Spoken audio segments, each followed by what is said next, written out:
अनाया बाजी आपको नीचे दादाजी बुला रहे हैं। नरगिस अनाया को बुलाने आई। दादाजी, उसे हैरानगी हुई। चलो तुम, मैं आती हूँ, अनाया बेड की चादर ठीक करते हुए बोली। अनाया अपना दुपट्टा ठीक करते नीचे दादाजी के कमरे में आई। जी दादाजी, आपने बुलाया था, अनाया दादाजी के पास आकर बोली। वो आज पहली बार दादाजी से अच्छे से बोली थी। यहाँ बैठो बेटा, उन्होंने बेड की तरफ इशारा किया। वो बैठ गई। दादाजी उठे और अलमारी में से कुछ निकाल कर लाए। ये तुम्हारे माँ बाप की शादी की तस्वीरें हैं और ये बाकी मौक़ों पर ली जाने वाली तस्वीर। दादाजी ने सारी तस्वीरें अनाया की तरफ बढ़ा कर कहा। आप मुझे क्यों दिखा रहे हैं? अनाया ने हैरानगी से पूछा।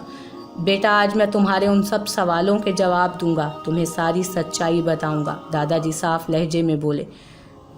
ज़ैनब बहू मुझे सब बहुओं में से सबसे प्यारी थी। वो बहुत नेक दिल खातून थी। वो सारी हवेली को बहुत प्यार से रखती। दादाजी तस्वीरें दिखाते हुए बोली। वो अपने अंदर दिल का सारा गम दबा कर रखती थी। उसने सुलेमान वाली बात हमें कभी नहीं बताई, पर कहते हैं ना, दर्द छुपाए भी नहीं छुपता। वही हुआ, मुझे पता चल गया। मुझे हर बात का पता था। सुलेमान जब मारता था मैं वो भी जानता हूँ, दादाजी गमगीन लहजे में बोले। तो आपने अपने बेटे को रोका क्यों नहीं? अनाया ने सवाल किया। रोका, बहुत समझाया, मारा भी, पर जब औलाद आपके हाथ से निकल जाए तो वापस नहीं आती। बिल्कुल वैसे जैसे साफ़ पानी गंदा हो जाए तो हम उसे दोबारा उसकी असल हालत में नहीं ला सकते, बिल्कुल वैसे ही सुलेमान उस गंदी दलदल में फंस चुका था। ऊंचाइयों को छूने के लिए वो गंदे पानी में बह रहा था। वो गलत आदमियों में बैठना शुरू हो गया। दादाजी की आवाज़ में बेबसी सुनाई दे रही थी। अनाया हैरानगी से सब बातें सुन रही थी। मैं जानता था ज़ैनब को कोई मैसेज कर रहा है। मैंने एक दिन ज़ैनब के मोबाइल में मैसेज देख लिए थे। मैंने पता करवाया। वो सुलेमान का दोस्त ही था जिसने ज़ैनब से बदतमीज़ी की थी। सिकंदर नाम था उसका। फिर मैंने ये बात किसी के इल्म में लाए बगैर उस बंदे को पकड़वाया और उसे काल कोठरी में बंद कर दिया। ये बातें सिर्फ जवार जानता था, क्योंकि जिस दिन राहत साईं ने ज़ैनब के साथ बदतमीज़ी की उसी दिन जवार ने आकर सब बताया था मुझे। राहत साईं को तो हमने छोड़ दिया था, पर सिकंदर को पकड़ लिया। दादाजी 1 मिनट के लिए चुप हुए। फिर क्या हुआ? अनाया बोली। फिर सिकंदर वहीं काल कोठरी में सांप के काटने की वजह से मर गया, दादाजी बोले। क्या मर गया? अगर वो मर गया तो उस दिन मामा के साथ वो किसने किया सब कुछ? अनाया हैरानगी से बोली। बेटे, सिकंदर तो मर गया, पर उसका बड़ा भाई आदिल, उसको ये सब पता चल गया। उसने सब जानने के बाद ज़ैनब को उस दिन किडनैप करवाया और उसे उसी होटल में बंद कर दिया। हमने बहुत ढूंढा। सारा दिन ढूंढने के बाद जब मैं और जवार उस होटल के नीचे खड़े थे, तब ऊपर खिड़की ज़ैनब को नीचे फेंका। दादाजी बोलते बोलते रो दिए। अनाया की आंखों में भी आंसू थे। मैं और जवार जल्दी से उसे गांव के अस्पताल में ले गए। ज़ैनब की बहुत बुरी हालत थी। जब हमें पता चला कि उसके साथ ज्यादती हुई है और वो कोमा में चली गई है, तो मैंने वहाँ पर मरी हुई एक औरत को हवेली लेकर कहा कि ज़ैनब ने खुदकुशी कर ली है। उस औरत का सारा चेहरा ख़राब था, तो हमने बोल दिया कि ज़ैनब ने ऊंची जगह से छलांग लगाई है, जिसकी वजह से उसका चेहरा ख़राब हो गया। मैंने आदिल को ढूंढने की बहुत कोशिश की, मगर वो नहीं मिला। दादाजी ने अपना चश्मा उतारा। 2 साल पहले मुझे पता चला कि आदिल कैंसर की वजह से मर गया है। बेटे, तुम्हें मैंने लंदन इसी वजह से भेजा था, क्योंकि तुम एक चश्मदीद गवाह थी। तुम उस होटल के अंदर गई थी और ये बात आदिल को पता चल चुकी थी। तुम्हें याद होगा, लंदन जाने के बाद जिस इंसान ने तुम्हारे साथ बदतमीज़ी की थी वो आदिल का नौकर था। वो तुम्हें बेहोश करके आदिल के पास ले जाना चाहता था, पर तुम बहादुर निकली और तुमने उसे फेल कर दिया। उस दिन जब तुम सारी बातें बोल रही थी, ज़ैनब कभी नहीं चाहती थी कि तुम्हें ये सारी बातें पता चलें। अनाया बेटे, इंसान में सबसे अच्छी बात ये होती है कि वो माफ़ करना सीखे, और ये बात तुमने अपनी माँ के आखिरी ख़त को पढ़कर जान जाओगी। दादाजी ने ख़त अनाया के हाथ पर रखा। वो ख़त था जो ज़ैनब बेगम ने मरने से 2 दिन पहले लिखवाया था। अनाया ने कांपते हाथों से ख़त को खोला। अब्बा जी, मुझे जवार ने सब बताया है। मुझे खुशी है कि आप मुझ पर यकीन करते हैं। मैं बस ये कहना चाहती हूँ, मेरी ज़िंदगी के इन सालों में मेरे साथ जो भी हुआ, जिसने भी मेरे साथ बुरा किया, मैं उसे माफ़ करती हूँ। आप सुलेमान को बता दीजिएगा कि मैंने उसे माफ़ किया। मैंने अपने गुनहगार को भी माफ़ किया। जवार ने अनाया के दिल में पल रही सारी नफ़रत के बारे में बताया। तो उसे कहिएगा, जो कुछ भी हुआ वो मेरे साथ हुआ, और मैं अपने रब को हाजिर नाजिर जानकर उन सबको माफ़ करती हूँ। मेरी बच्ची, अल्लाह तुम्हें सारी खुशियाँ दे। अनाया ने सारे अल्फाज धीमी आवाज़ में पढ़े। दादाजी अनाया को रोते देखकर उसके पास गए और उसे गले लगा लिया। मेरी बच्ची बस, दादाजी ने अनाया को चुप करवाते हुए कहा। बेटा अब ये रोना धोना बंद कर दो, खुश रहा करो। कैप्टन अनाया जवार शाह, दादाजी ने आखिर में मुस्कुराते हुए अनाया का पूरा नाम लिया। आपको कैसे पता? अनाया ने आंसू साफ करते हैरानगी से पूछा। मुझे सब पता है बेटा, जावेद मेरा बहुत अच्छा दोस्त है। तुम अकेली इतनी बड़ी नहीं हो गई हो इस तरह, भाई हमारा भी कुछ हिस्सा है, दादाजी मुस्कुराते हुए बोले। अच्छा तो ये आदत मुझे आप ही से आई होगी, सब कुछ चुपचाप करना, अनाया हंसते हुए बोली। दादाजी भी हंस दिए। माहौल में उदासी थोड़ी कम हुई। अरे वाह, आज दादा पोती क्या बातें कर रहे हैं, दादी जान कमरे में दाखिल होते हुए बोली। दादो मैं तो अपने दादाजी से बातें कर रही हूँ, अनाया मुस्कुराते हुए बोली।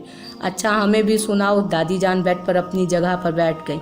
मुझे पहले बैठने दो, फिर हम सब बातें करते हैं। अनाया दोनों के दरमियान बैठ गई और अपने पाँव पर कंबल ले लिया। मैंने ना लंदन में सबसे ज़्यादा मिस आप दोनों को किया, अनाया दोनों के हाथ अपने हाथों में लेकर बोली। मेरी बच्ची, दादी जान ने अनाया के सर पर बोसा दिया। अच्छा अब आपको पता है कि मैं लंदन में क्या करती थी? अनाया शुरू हो गई तो बोले ही चले जा रही थी, साथ में हंस भी रही थी। सबके ग्रैंड पेरेंट्स उनके साथ रहते थे और मेरी इतनी बड़ी फैमिली होने के बावजूद मेरे साथ नहीं थे, अनाया उदासी भरे लहजे में बोली। खैर छोड़ो इन बातों को, आज से नो पास्ट की बातें, ओनली प्रेजेंट की बातें करेंगे, अनाया मुस्कुराते हुए बोली। 3 घंटे तक अनाया दोनों के पास बैठी रही।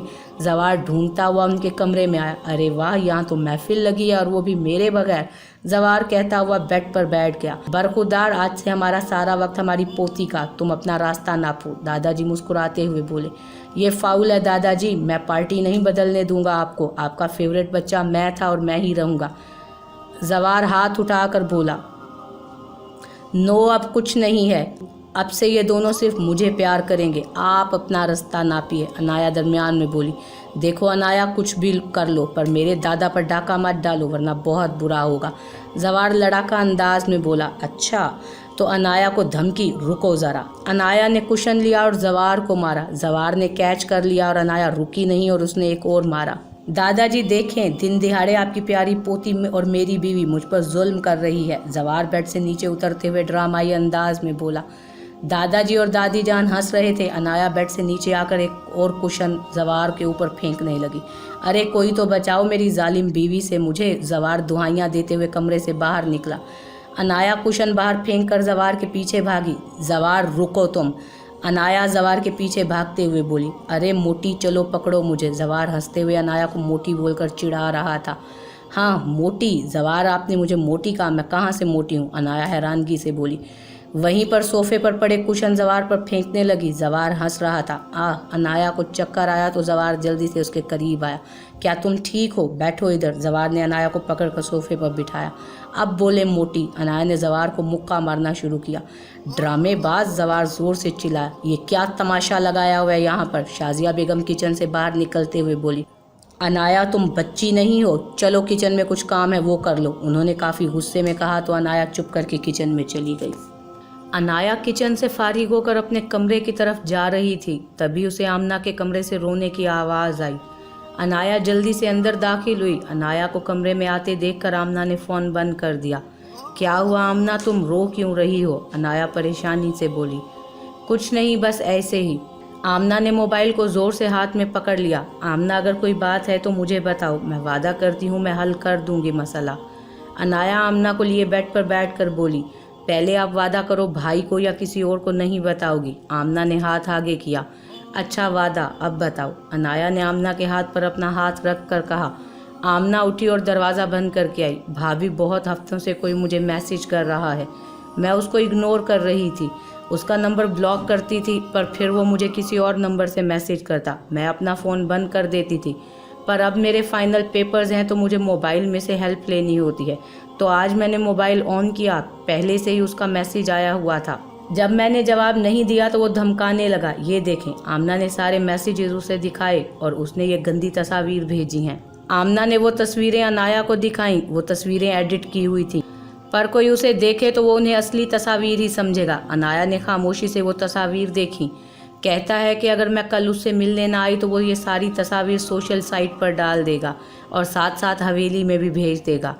और इसके साथ 2 लाख भी मांग रहा है। भाभी ये मैं नहीं हूँ, अब क्या करूँ? अगर उसने ऐसा कर दिया मैं तो बर्बाद हो जाऊंगी। मैं किसी को मुंह क्या दिखाऊंगी? आमना रोते हुए बोली। चुप आमना, रिलैक्स, पहले ये पानी पियो और मेरी बात सुनो। अनाया ने आमना को पानी पिलाया। आमना मेरी बात याद रखना, तुम बहादुर भाइयों की बहन हो। जब वो कमज़ोर नहीं तो तुम क्यों मुश्किल पर कमज़ोर हो जाती हो? और ये जो भी इंसान है इसका तुम मुझ पर छोड़ दो। मैं इसे बहुत अच्छा सबक सिखाऊंगी और तुम्हारी ये सारी तस्वीरें ख़त्म हो जाएंगी। उसने मिलने के लिए बुलाया है ना, चलो उससे कल मिलते हैं। अनाया आमना को गले लगाकर बोली, आप ऐसा कैसे कर सकती हैं? आपके पास कोई जादू है? आमना आंसू साफ करते हुए बोली, मेरी भोली ननंद, मैं तुम्हें ये बता दूं कि मुझे बहुत कुछ आता है। तुम बेफिक्र हो जाओ, चलो खाना खा कर आओ और सो जाओ। अनाया बेड से उठकर बोली, मैं तुम्हारा ये फ़ोन लेकर जा रही हूँ, सुबह ले लेना। अनाया मोबाइल पकड़कर बाहर निकल गई। वो सीधी अपने कमरे में आई। राहील बेटे, मुझे आपसे एक ज़रूरी बात करनी है। राबिया बेगम राहील के कमरे में आई। जी मामा, बोलें, क्या बात है? राहील ने उन्हें बेड पर बैठने के लिए जगह दी, पास पड़ी फाइल साइड पर रखी। बेटे, तुम्हारे मामू का फ़ोन आया था। वो बोल तो नहीं पा रहे थे, लेकिन मैं समझ गई, वो अब अपनी बड़ी बेटी नादिया की शादी करना चाहते हैं। बेटे, तुम तो जानते हो मुझे नादिया कितनी पसंद है, फिर सोचा तुमसे पूछ लूं। अगर तुम राज़ी हो तो किसी दिन रिश्ता तय कर आएं। राबिया बेगम बोलती गईं, ये देखे बिना कि राहील का चेहरा कितना पीला पड़ गया है। मामा, मुझे आपसे ये बात पहले ही कर लेनी चाहिए थी। मुझे कोई और पसंद है, मुझे आमना पसंद है। राहील ने आहिस्ता आवाज़ में नज़रें नीची करके सब बता दिया। आमना? राहील, तुम्हारा दिमाग तो ठीक है ना? वो तुमसे 7 साल छोटी है। तुम्हारे बाप को पता चलेगा तो तुम्हारा हशर नशर हो जाएगा। राबिया बेगम आमना का नाम सुनकर ही भड़क गई। पर मामा, बात तो सुनिए। मुझे नहीं पता कि वो मुझे कब अच्छी लगने लगी। मैंने उसे दूर रहने की कोशिश की, उसके मुतालिक ना सोचने की भी कोशिश की, पर नहीं हो पाया। राहील को ऐसे रिएक्शन की उम्मीद नहीं थी। चुप, एक भी लफ्ज़ और नहीं। मैं जल्दी तुम्हारा इंतज़ाम करती हूँ। शादी तो तुम्हारी नादिया से ही होगी। राबिया बेगम ये कहकर बाहर चली गई। राहील सर पकड़कर बैठ गया। सलमा ताई से ही बात करनी होगी। राहील सोचने लगा। हाँ, मेरी बात सुनो। वो उसके कमरे में गई थी। मुझे यकीन है कल वो दोनों तुमसे मिलने आएंगी। तुम तैयार रहना, कल कोई भी गड़बड़ नहीं होनी चाहिए, वरना मैं बहुत कुछ कर गुजरूंगी। जूनिया अपने कमरे में खड़ी बात कर रही थी। उसने बात करके फ़ोन बंद कर दिया। ये तुम क्या कर रही हो? मुझे भी कुछ बता दो। जुनैरा बेगम उसके कमरे में आकर बोली, बहुत बड़ा, कल बहुत बड़ा धमाका होने वाला है। सारी हवेली लरस जाएगी। मामा, कल ईद होगी। मेरी इतने दिनों की मेहनत का कल मुझे फल मिलेगा। जूनिया ज़ोर ज़ोर से हंसने लगी। मुझे तो बता दे, पता नहीं क्या कर रही है, सारा सारा दिन हवेली से गायब होती है। मैं कह रही हूँ कि कल मैं वापस शहर चली जाऊँगी और तुम मेरे साथ जाओगी। वहाँ तेरे बाप ने सर खाया हुआ है। तेरा भाई पता नहीं कहाँ आवारागर्दी करता रहता है। 6 दिन हो गए वापस नहीं आया। तुझे तो कोई फिक्र ही नहीं। दफ़ा हो, जो मर्जी कर। जुनैरा बेगम जूनिया पर चीख कर बाहर आ गए। हाँ माँ, तुझे क्या पता कि मैं क्या कर रही हूँ, और तुझे मैं बताऊँगी भी नहीं। जो होगा कल देखा जाएगा। जूनिया कमरे में टहलते हुए बोली। आज इतवार का दिन था। सब लोग नाश्ता करने के बाद टीवी लाउंज में बैठे चाय पी रहे थे। अनाया और आमना ने थोड़ी ही देर के बाद निकलना था। अब्बा जी, हमें अभी के अभी लंदन जाना होगा। सुलेमान साहब सादिया बेगम के साथ टीवी लाउंज में आकर बोले। क्यों, ऐसा क्या हो गया? दादाजी हैरानगी से बोले।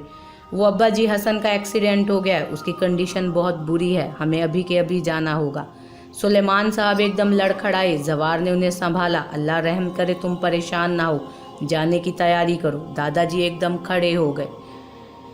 चाचू, आप टेंशन ना लो, मैं अभी टिकट बुक करवा देता हूँ, और आप अकेले नहीं जाओगे, बल्कि राहील भी आपके साथ जाएगा।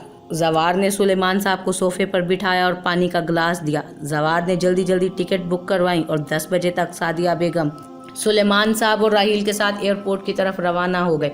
जवार उन्हें खुद छोड़ने गया। तुम कहाँ जा रही हो? जवार ने अनाया को तैयार होते देखा तो पूछा। बस कुछ चीज़ें लेनी हैं, वो लेकर आती हूँ। अनाया चादर अपने गिर्द लपेटते हुए बोली। ओके, ये क्रेडिट कार्ड ले लो। जवार ने अपना कार्ड अनाया को दिया।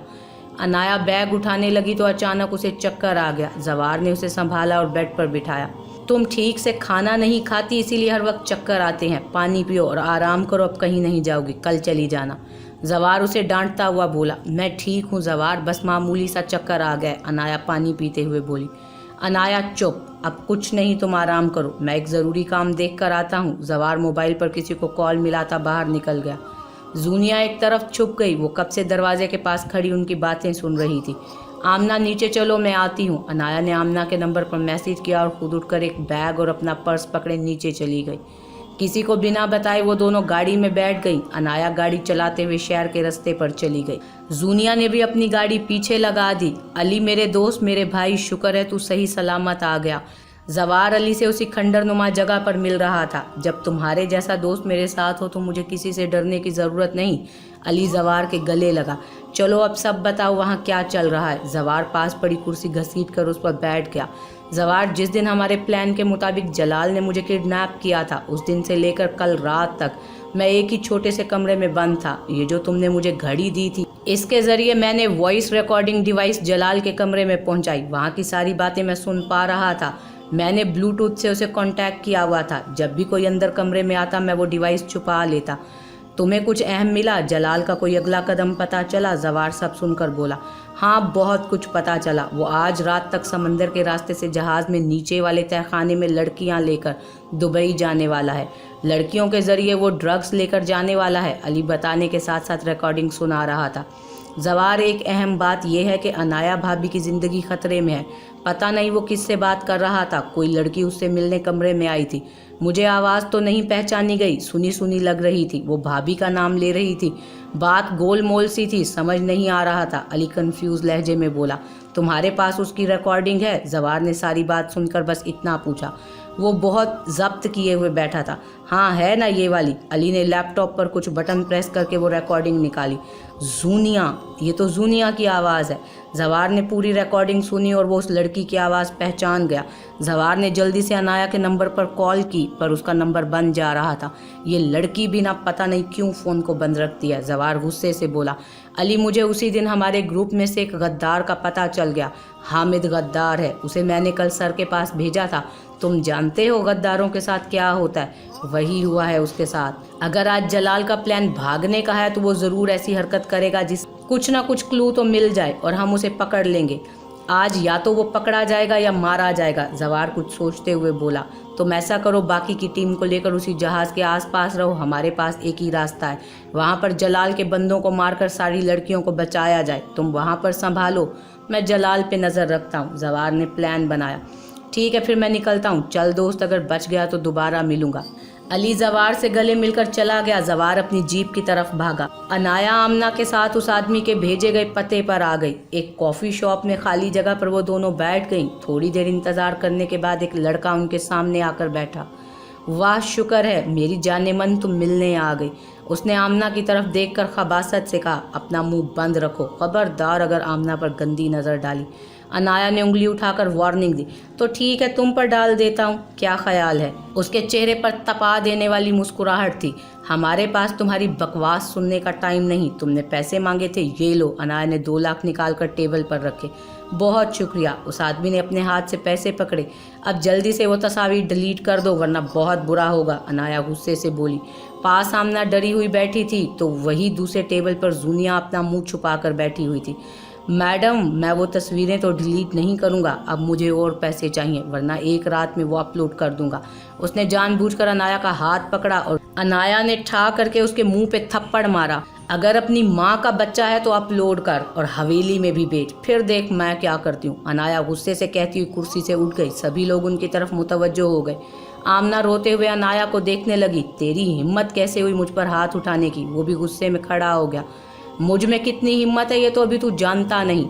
अनाया ने लपक कर टेबल पर रखा हुआ उसका फ़ोन पकड़ा और ठा करके ज़मीन पर दे मारा। फ़ोन बहुत बुरे तरीके से गिरकर टूट गया। तुम पागल हो? तुम्हें क्या लगता है वो तस्वीर सिर्फ एक जगह पर थी? मैडम, मेरे लैपटॉप में मौजूद है। 1 घंटे के अंदर अंदर मैं अपलोड करता हूँ। वो गुस्से से बोला। Okay, all the best. चलो आमना। अनाया आमना का हाथ पकड़कर बाहर निकल गई। अनाया सीधी गाड़ी में आकर बैठी। आमना रोए जा रही थी। आमना, अगर अब तुम रोई ना तो थप्पड़ मारूंगी एक तुम्हें। अनाया आमना को रोते हुए देखकर बोली। वो ड्राइविंग सीट पर बैठी हुई थी। उसने पीछे मुड़कर सीट पर रखा बैग उठाकर अपनी गोद में रखा। अनाया ने लैपटॉप ऑन किया, उसके साथ कुछ डिवाइसेस लगाई। कुछ बटन प्रेस करने के बाद अनाया ने आमना से उसका मोबाइल नंबर मांगा। अब ये क्या कर रही हैं? आमना उकताई हुई बोली। चुप, बस देखती जाओ अभी क्या करने वाली हूँ मैं। अनाया मुस्कुराते हुए बोली। आमना रोना भूलकर लैपटॉप देखने लगी। लैपटॉप पर ब्लू स्क्रीन शो हो रही थी। अनाया ने उसमें उस आदमी का नंबर डाला तो उसका सारा का सारा डाटा खुलकर सामने आ गया। अनाया ने ऐसी डिवाइस यूज़ की थी जिसके ज़रिए वो उसके मोबाइल की हर चीज़ को देख सकती थी। यूँ समझिए अनाया के सामने उस शख्स का सारा मोबाइल डेटा था। भाभी ये कैसे किया आपने? आमना हैरानगी से बोली। आमना, मैंने उसका मोबाइल तोड़ा था पर वो हार्डली 2 घंटे में बिल्कुल सही हो जाता, तो मैंने उसके मोबाइल को हैक कर लिया है, जिससे देखो उसका मोबाइल का सारा डाटा हमारे सामने है। अनाया ने उसके मोबाइल का डेटा चेक किया जिसमें बहुत ही गन था। वो एक बहुत बड़ा ब्लैकमेलर था और बहुत सी दूसरी लड़कियों को ब्लैकमेल कर चुका था। अनाया हैरानगी से सब कुछ देख रही थी। अनाया ने सबसे पहले आमना की तस्वीरें डिलीट की। डाटा को खंगालते हुए एक जगह अनाया के हाथ रुक गए। वो हैरानगी से उस नंबर को देख रही थी। उसने अपना सर झटका और दूसरी फाइल भी खोली। आमना, ये उसकी जीमेल आईडी लिखो। आमना ने जल्दी से पेपर पर लिखा। पर भाभी, हमें कैसे पता कि वो कौन सा लैपटॉप यूज़ करता है और हम उस तक कैसे पहुंचेंगे? आमना, इस तरह के बंदे ज़्यादातर अपने लैपटॉप पर भी अपना वही अकाउंट बनाते हैं जो वो मोबाइल पर बनाते हैं, ताकि उनका डाटा सिक्योर हो जाए। और उसके मोबाइल डेटा से ये बात कंफर्म हो चुकी है कि एक ही अकाउंट 2 जगह पर खुला हुआ है। उसके लैपटॉप के डाटा में भी जो कुछ है ना, वो इसी लैपटॉप में है। उसके लैपटॉप के डाटा की सारी इन्फॉर्मेशन उसके मोबाइल पर मौजूद है। मतलब ये कि अब के ना तो मोबाइल में कुछ है और ना ही लैपटॉप में। अनाया 2-3 बटन प्रेस करके बोली। लैपटॉप पर अब सब डिलीट हो रहा था और screen per your folder is empty show हो रहा था। फिर भी मैंने एक वायरस उसके मोबाइल में भेजा है जिससे अब उसके मोबाइल और लैपटॉप के डाटा दुनिया का कोई इंसान वापस नहीं ला सकता। अनाया लैपटॉप बंद करके बोली। ये काम हार्डली आधे घंटे में ही हो गया, पर आपने ये सब कैसे किया? आप तो आर्ट की स्टूडेंट हैं। आमना शौक में थी। नहीं, मैं आर्ट नहीं कर रही, बल्कि मैं एक आर्मी डॉक्टर हूँ और यूँ समझो बहुत बड़ी हैकर। मैंने इससे भी बड़े बड़े सिस्टम हैक किए हैं, तो ये तो कुछ भी नहीं। अनाया मुस्कुराते हुए बोली। थैंक यू भाभी, आप ना होती तो मैं क्या करती। I love you. Aamna Anaya के गले लग गई। बस आमना, एक बात याद रखना, अगर तुम ये सब मुझे पहले बताती तो आज हम यहाँ खड़े ये अब ना कर रहे होते। आजकल की लड़कियों की यही प्रॉब्लम है, कुछ भी हो जाए अपने घर वालों को नहीं बताती, और उनका यही ना बताना एक दिन उन्हें इस तरह की मुश्किलात में लाकर खड़ा कर देता है। अनाया ने मोबाइल उठाया, उसे ऑन किया और जवार को एक मैसेज कर दिया। समझी, अब चलते हैं। अगर जवार को पता चल गया कि मैं उसको बताए बिना यहाँ इतनी दूर आई हूँ तो आई स्वेयर वो बहुत गुस्सा करेंगे। अनाया गाड़ी को रोड पर डालते हुए बोली। आप कितनी चेंज हो चुके हैं। इन महीनों में आप सर से लेकर पाँव तक बदल गई हो। क्या आपको जवार भाई के प्यार ने बदला है? आमना अनाया को देखते हुए बोली। प्यार तुम कह सकती हो, शायद उसकी वजह से बदल गई, या शायद कभी मैं वैसी बदतमीज़ खुदसर थी ही नहीं। जब मैं पाकिस्तान आई मेरे दिल में हर किसी के लिए नफरत थी। मुझे हर किसी को देखकर गुस्सा आता था। मैं जिस तरह की लड़की बन चुकी थी उसमें मेरे डैड और सादिया आंटी का बहुत हाथ था। सादिया आंटी हर वक्त मुझे ताने देती रहती थी। मेरा प्लान अपना काम पूरा करके यहाँ से चले जाना था। फिर जवार से शादी मेरी जिंदगी का सबसे बड़ा मोड़ था। अनाया सामने रोड को देखकर बोले जा रही थी। एक बात बताऊं, मुझे ना कभी जवार से नफरत हो ही नहीं सकी। पहले दिन जब हम लोग मिले और उसने जैसे मुझे छुआ, मेरे दिल की धड़कनें रुक सी गईं। ऐसा होना नहीं चाहिए था। आज तक मेरे लंदन में बहुत से मेल फ्रेंड्स थे, पर कभी वैसा नहीं हुआ जो उस दिन हुआ। अनाया मुस्कुराते हुए बोली। अच्छा भाभी, एक बात बताओ, प्यार क्या होता है? आमना बोली। प्यार, मेरे लिए प्यार एक भरोसा है। आपको अपने पार्टनर पर इतना भरोसा होना चाहिए कि दुनिया की कोई भी ताकत आपको उससे अलहदा ना कर पाए। For me love is trust. Anaya खोए हुए लहजे में बोली। आमना मुस्कुरा दी। दोनों सारा रास्ता बातें करती आईं। आमना अब रिलैक्स थी। अनाया ने गाड़ी हवेली के पास रोकी। तुम जाओ अस्पताल में, मेरी एक दोस्त है, मैं उससे मिल के आती हूँ। अनाया ने आमना को जाने को कहा और गाड़ी गांव के अस्पताल की तरफ मोड़ दी। जूनिया दोनों का पीछा करती रही थी। अनाया को अस्पताल की तरफ जाते देखकर उसने भी गाड़ी पीछे लगा दी। अनाया अस्पताल के अंदर दाखिल हुई। वो सीधी लेडी डॉक्टर के कमरे में गई। डॉक्टर ने अनाया का सारा चेकअप किया। अनाया फारिग होकर कुर्सी पर आकर बैठी। मुबारक हो, आप माँ बनने वाली हैं और प्रेगनेंसी 2 वीक्स की है। आपको अपना बहुत सारा ध्यान रखना पड़ेगा, डॉक्टर ने मुस्कुरा कर कहा। हाँ, आप सच कह रही हैं। मतलब मैं माँ। अनाया के मुंह से माँ का लफ्ज़ भी नहीं निकल पा रहा था और उसकी आंखों से आंसू निकल रहे थे। जी मिसेस जवार, आप माँ बनने वाली हैं, डॉक्टर मुस्कुरा कर बोली। थैंक यू डॉक्टर, इतनी अच्छी न्यूज़ सुनाने के लिए। अनाया मुस्कुराते हुए उठी। आप ये मेडिसिन बाहर से ले लें और रेगुलर खाएं। डॉक्टर ने एक पेपर पर मेडिसिन लिख कर दी। शुक्रिया। अनाया ने वो पेपर पकड़ लिया और साथ ही अपनी फाइल भी पकड़ी और बाहर आ गई। ओ माय गॉड, मैं माँ बनने वाली हूँ, मेरा बेबी आने वाला है। वाह, जब जवार को पता चलेगा कि वो पापा बनने वाला है तो वो कितना ज़्यादा खुश होगा। अनाया खुद से बोलती मुस्कुराती हुई दवाइयाँ लेने के लिए बढ़ी। जूनिया जो काफ़ी देर से कमरे के बाहर खड़ी अनाया के बाहर निकलने का इंतज़ार कर रही थी, अनाया के मुंह से निकलने वाले सारे अल्फाज सुन चुकी थी। नहीं, ऐसा नहीं हो सकता, अनाया माँ नहीं बन सकती, मेरा सारा बना बनाया खेल खराब हो जाएगा। जूनिया अपने बाल पकड़कर बैठ गई। जवार कमरे में बैठा अनाया के आने का वेट कर रहा था, तभी उसे एक मैसेज मिला। अपनी बीवी की सलामती चाहते हो तो इस पते पर आ जाओ, जलाल का मैसेज था। जवार एकदम खड़ा हो गया। उसने बुलेट प्रूफ जैकेट पहनी और साथ ही 2 पिस्टल्स अपनी पैंट की पिछली जेबों में डाल ली और नीचे गाड़ी की तरफ भागा। जवार तेज़ गाड़ी चलाता जलाल के बताए हुए पते पर पहुंच गया। ये एक बहुत बड़ा खाली मैदान था जो उस गांव में क्रिकेट खेलने के लिए यूज़ होता था। जवार जब वहां पहुंचा तो सामने जलाल और उसके कुछ साथी खड़े हुए थे। कहाँ है मेरी बीवी? जवार उसके पास जाकर चिल्लाया। देखो, मैं कोई फजूल बात नहीं करूँगा, बस इतना ही कहूँगा, अनाया को छोड़ दो, वो मुझसे प्यार करती है और मैं उससे। तो तुम क्यों फजूल में हमारे दरमियान विलन बने हुए हो? जलाल मुस्कुराते हुए बोला। मैं तुम्हारा मुंह तोड़ दूंगा अगर तुमने अब मेरी बीवी का नाम भी लिया। जवार ने जलाल के गिरेबान को पकड़कर चिल्लाते हुए कहा तो वहां पर खड़े सभी आदमियों ने जवार पर बंदूक तान ली।